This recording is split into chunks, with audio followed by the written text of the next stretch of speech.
How to make liquid fertilizer. With all the talk about climate change, the idea of organic gardening is fast gaining ground.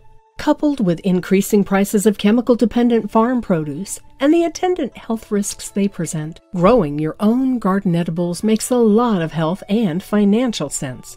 In order to do this, you will need to learn various skills, so you cut the chain of dependence on agrochemical products to grow food.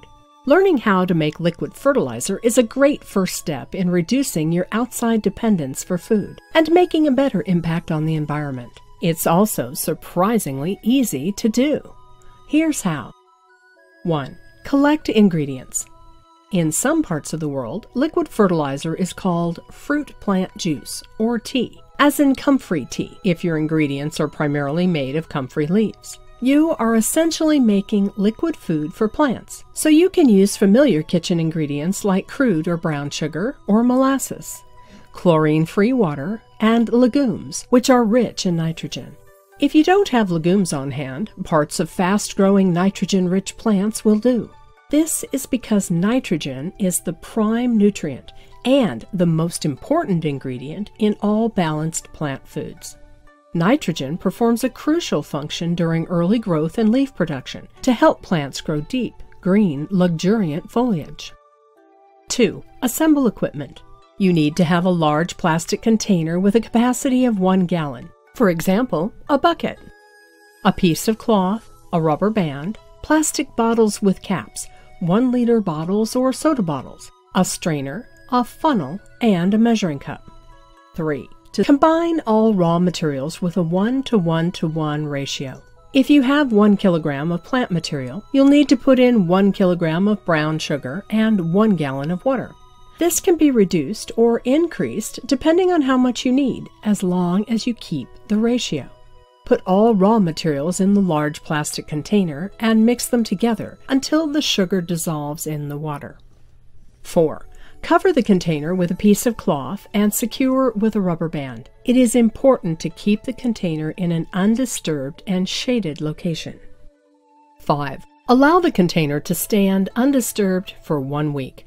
If you notice molds growing on the surface and the liquid giving off a sweet and sour smell, this indicates fermentation and the start of beneficial bacterial growth. 6. After 1 week, mix the liquid thoroughly with a stick. 7. Strain the liquid into large plastic bottles using the strainer. Do not fill the bottles to the neck. Leave some room for the bacteria to breathe by capping the bottles loosely. The residue or solid materials can be placed in your compost pile. 8. Store the bottles in a dark corner or shaded location for use when the need arises. 9. Shake the bottles of liquid fertilizer vigorously at least once a week to bring air to the bacteria and to prevent the settling of organic matter.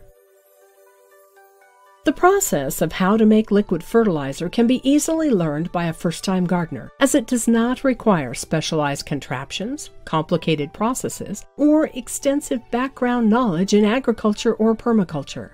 The ingredients are also cheap and easy to find, which makes it a suitable alternative to commercial fertilizer. When it's time to apply, remember that the smell of the liquid is quite pungent, so a mask is recommended when straining the solids or mixing the concoction. Mix 1 cup of the liquid with 1 gallon of chlorine-free water and apply it in the early morning or late afternoon. Use the diluted liquid to water your plants at their bases, but do not include the stems. For most plants, apply the diluted liquid fertilizer at least once a week, and more frequently during the leaf production stage of plant growth.